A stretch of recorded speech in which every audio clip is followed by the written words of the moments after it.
Welcome race fans to mighty Manfield, here in the heart of the Manawatu. With the ranges in the east and the plains in the west, we are set for endurance racing, 1 hour Formula First style. Currently we had 9 entries at the start of the day. Unfortunately during the warm-up one of the cars lost an engine and we're down to 8, but that doesn't matter because we're still going to have some sensational racing today. And to explain how the race is going to pan out, we'll put you over to our local Formula First expert, Jonathan Morton. Thank you, Sheridan. Thanks for joining us here, folks, in the High Q Hub. Because it's an endurance race, it brings into strategy. And about going this race, you can do it in 3 ways. You've got 2 compulsory pit stops, and the compulsory pit stop window opens on 15-minute mark, about 10 laps. Now, there's an even strategy for the guys doing the mammoth solo drive. They will come in, do 20 minutes, fill the tank back up, go back out for another 20 minutes, fill it up, and hopefully make it home with enough left. Then there's the dual drive. Because there's 2 guys, you've got to split it up. Either they could do 1/3 each, a 1/3 and then 2/3, or the first driver does 2/3 and 1/3. Also, endurance racing brings in tyres. Because we're running a fantastic Maxxis MPA3 tyre, they will last the entire duration of the race. I can't wait for this race to start. Let's go down to the grid. Here we are down on the grid for the Formula First 1 hour enduro presented by High Q, and currently we have Alex and Callum. Alex, how are you feeling today? Pretty confident, eh? You, I see you're starting in the 3rd group of the handicap. Do you feel that's the best place to be starting? A little further up the front would be good, but considering we've set some times over the season, yeah, I'm pretty confident that's a good spot. Are you confident in your team with the pit stops? Oh, you know, there's a guy on the fuel who's a bit dodgy, but yeah, he's all good. Oh, well, Callum, you're starting a bit further back, but do you think you've got the pace to keep up with the quick guys? I think so, and I'd just like to add that I'm very confident with my fuel team, so I think that we should have a good race. Very good, and you're expecting to take the 1 hour mantle off Cameron Dance, even though you're in the same team? Here's hoping so. Alright, we'll follow on, we'll go down pit lane. Follow me, we'll tell you what, I've spotted Dennis Martin of Sabre Motorsport, and he looks like he's ready for today. Dennis, how do you feel about today? It's a nice fighting day out there, fast lap times. Sabre's going to come out on top. Alright, he's pretty confident there. We'll carry on down. Hello, Robin. We'll carry on down, and here we are, other end of pit lane. Ian Foster and Craig Greenwood in a little bit of conversation. Ian, can you give us some light on the problems that you've had in the warm-up? My personal problems or my car's problems? No, the car problems. Yeah, it's gone. I'm not sure what's wrong with it. Something inside, but yeah, no oil pressure. Very technical. Yeah, sorry. No, that's all right. Right, we'll carry on. We'll find some Chris Simon's car. They're all ready to fuel up today. Tell you what, there's a dodgy-looking team here: Brody, Chris, and Bramwell. We No press. the first team that I've ever seen to have a conference call while they're out there. Bramwell, what are you doing today? We're out there doing things, mate. We're not here to mess around. We're here to win it, and we're going to do any means necessary, basically. Are you driving? No, I'm not. I'm driving from the pit wall, essentially, but I like to think I'm out there with them, you know, in spirit. But I'll do my best from pit wall, and we'll see how it goes. Very good. All right, Brody and Chris. So you guys are starting off the back. How do you feel that's going to go today? Just dive bombs everywhere, I think. Are we going to send it? Yeah. We're going to send it. They'll be late braking. We're still racing to see which car's going to get home first out of the 2. So, yeah. Will Rubbin's fine. What? We have Toto Wolf, mate. So it doesn't matter what happens. We're pretty much guaranteed the win. So yeah. Cheers. Yeah, but. Wise words from Brody and Chris. So as you can see, the 1 hour field is all set. We are just waiting for the call up to the grid now, and hopefully it's going to be a great race.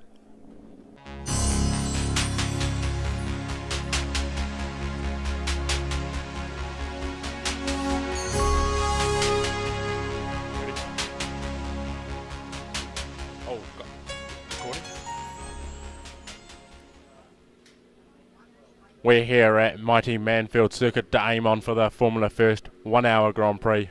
The cars are formed up on the grid and we're just waiting for the starter signals. As you can see, we've got 8 cars split into 4 groups. Be a handicap start. On pole we have young Blake Evans.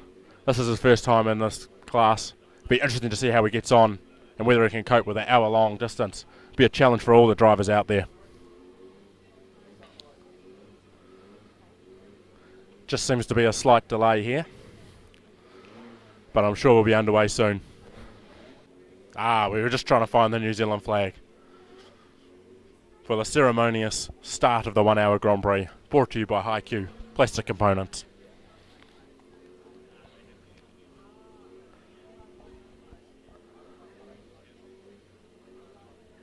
The suspense must be killing them all. The flag is in the air and it's down and we're off. And the 1 hour Grand Prix is start.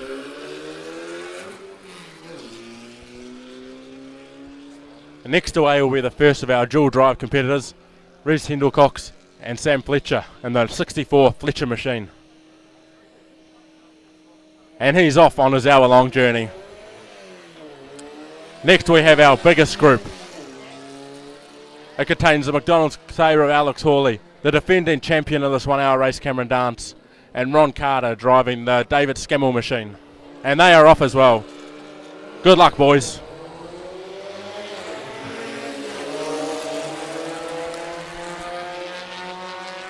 Now the heavy hitters are waiting patiently for their start.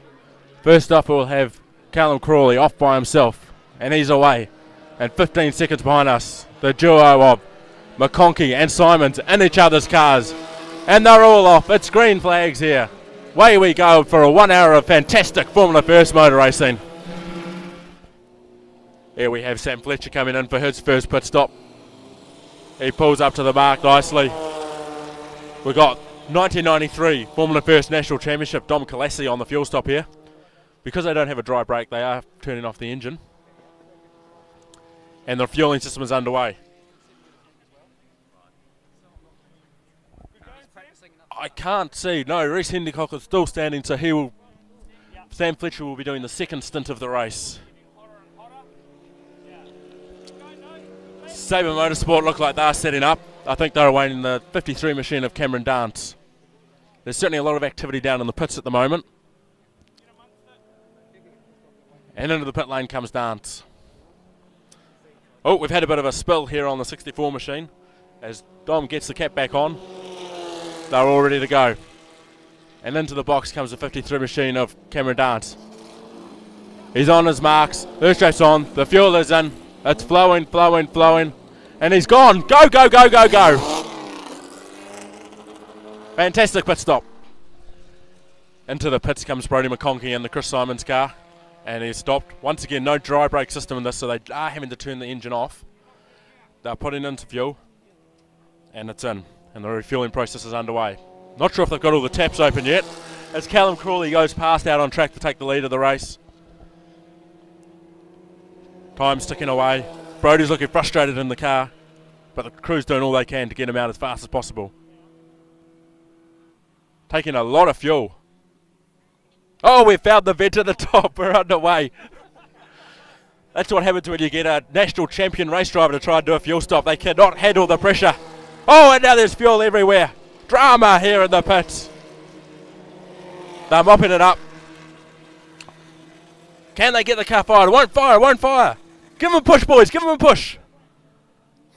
Time ticking away here. Time ticking away. This is killing Chris Simons. Here the crew get into the push. Third gear, third gear. Still won't start. Oh, nearly a near disaster. Meanwhile, into the pits comes the second thing of Ron Carter. Drill driving with Dave Scammell. Once again, Dave looks like he's staying out, and Ron Carter's doing the middle third of the races again. Just a casual stop here. And finally, the Chris Simons mobile with Brody McConkey is underway. Into the pits comes the race leader, Callum Crawley. He's done a fantastic first stint to drive from near the back of the field up into the race lead. He comes in. Let's see if Sabre Motorsport can do another fantastic stop. Up to nice and casually. Things on. Fuel's in. Flowing. And it's gone. Very aggressive on the getaway, but it got the job done. Ron Carter brings the Dave Scammell machine in for his second pit stop. Just waiting for him to turn the car off. I believe they'll be doing a driver change after this, so we'll have to catch up with them when they get that underway. Fuel goes in. As you notice, a lot of these challenge cars are actually running without their rear hat because the fuel is actually in the cockpit, in the engine compartment, sorry. And much unlike the Sabre Motorsport cars, which are in the thing.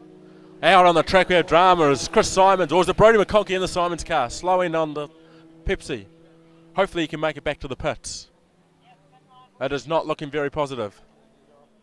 Cameron Dance is coming in for the last of the Sabre Motorsport pit stops. Chris Simons is going for a driver swap.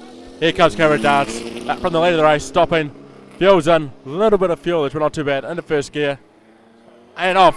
Final stop, Sabre Motorsport is done. We're going to have a look at the driver swaps now. Chris Simons is climbing out of the car. The problem is though, they've got no driver yet. We're waiting for Brodie McConkey to come in. Here comes Brodie. Chris Simons running. How was it out there? Yep. It was good. Brodie's in a fantastic leap in. They need to get the buckles on, quick, smart. They are losing time. But while they're doing under safety go, here comes Toto Wolff. Pressure's on, he's got the gloves. Everybody's in here. Frantic stuff in the pits.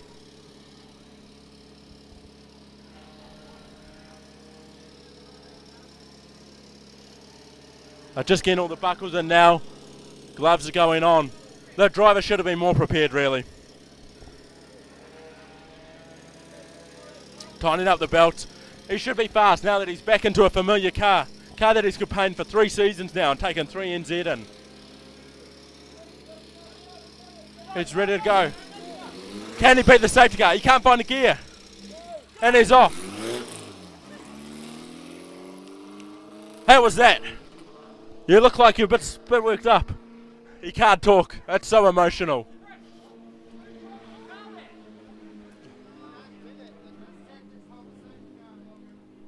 Chris, a word for Formula First TV. How was it out there, Chris? Seemed to have some trouble through the splash corner. Yeah, I couldn't reach the steering wheel through the splash, so I was just one-handed, 1, 2, 3, and then through the last corner. But all good. Very good. Thank you, Chris. Something's happened here in the Chris Simons Bill. It appears to have lost his helmet in the drive out there. Oh, wait a minute, it's a rescue crew. We're down here with Toto Wolff. Some drama in the number 3 camp. What's gone on? We've had some engine problems. What's happened, I don't know. We'll leave it to the chief engineer to run it down tonight and diagnose the problem. But our spare car is back out there, the number 3 machine of Brodie McConkey. Currently Brodie himself driving. We're leading the dual drive, but how we go from here, I don't know. We got a little bit flustered on setup. We couldn't adjust anything, but he seems somewhat comfortable in the car, and yeah, we'll see how we go. But are you confident in finishing the race, given that he's already destroyed 1 car in this race? I mean, it's not over until the checkered flag, you know. I think the hard work and dedication the team's put in over last night, in total hours last night, I think we've pulled through enough to finish. However, the end result may vary. Thank you for the time. As we look out onto the track now, as we count down the final minutes, we can see that there's a 3-way battle at the front between the 79 machine of Crawley, the 41 machine of Hawley, and the 53 machine of Cameron Dance, now minus a nose cone. These 3 have brought their tickets, so who's going to win in the final drag to the flag? Toto, just try to encourage your driver along. It's a critical stage of this motor race. Here we are, the last 3. Callum seemed to have made a bit of... Crawley's got a bit of a gap as they exit Higgins on the final lap. Crawley closely followed by Hawley, with Cameron Dance right in behind. This is the final drag to the flag. Now they're back straight. I haven't seen a race as close as this since the 1972 one-hour event. Into the final turn. And here they come. Crawley's closed right up through the last corner. As they exit the final corner, come to the checkered flag. Crawley takes the win, closely followed by Hawley and Dance. Fantastic effort from Sabre Motorsport. And surprise, surprise, the team are delighted.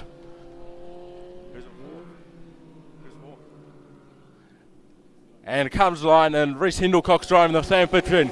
Good effort from those 2. Just waiting for our last few drivers to come in. And of course, our championship winning dual drive team. You still leading that? You still leading the dual drive? After some drama with safety cars and whatnot, there they are driving through Higgins on the last lap. Here comes young Blake Evans. What a fantastic effort from the young man. First time in a Formula first race, and he completes the mammoth effort of a 1 hour. Another dual drive coming in now of Dave Scammell and Ron Carter. Dave finishing off in his own car. Fantastic effort, guys. And here they are, the winners of the dual drive. They've had drama, they've lost cars, they've had penalties. They've still managed to finish the race. Brodie McConkey destroys one car but brings it home in another. Well done, Toto Wolff.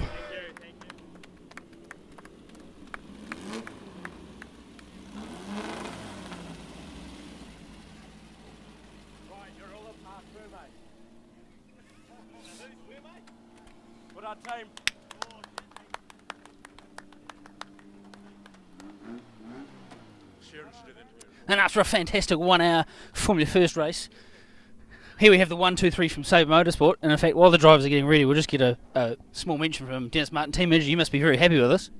Absolutely, total team effort and top performance from everybody, including the drivers. All right, we'll go first place. Callum, I better shake your hand first. Well done on that. Thank you. A win, even though Nice drive, Callum. a few minutes ago you might have been diddled by a look by the safety car, but that got changed. So how does that feel? Pretty good, yeah. It's really cool to end the season on a good note. So, yeah, thank you very much to the whole team. So. Well done, Callum. All right, second place, Alex Hawley. Come out, Alex. How do you feel? Yeah, I feel really good. Callum on a really good race, and it was really intense all the way through. It was really cool. Well done, mate. Well done. And we'll go see third place, Cameron. Cameron Dance over here. Cameron, how does that feel? Third place, win last year. Third place in a 1, 2, 3 form finish. How does that feel? Yeah, I mean, it's not the win, but hey, at the end of the day, it's still a podium. So big ups to the team. Good drive from Alex and Callum. We drove an absolutely awesome race. Perfect finish for Dennis and the team. So, yeah, bit unfortunate we didn't win, but hey, that's racing at the end of the day. Still a good fight in the end. Well done, Cameron. And so that wraps up the Formula First 1 hour, brought to you by HiQ Components. And now we look forward to the Winter Series, where we hope to see as many cars out on the track as possible.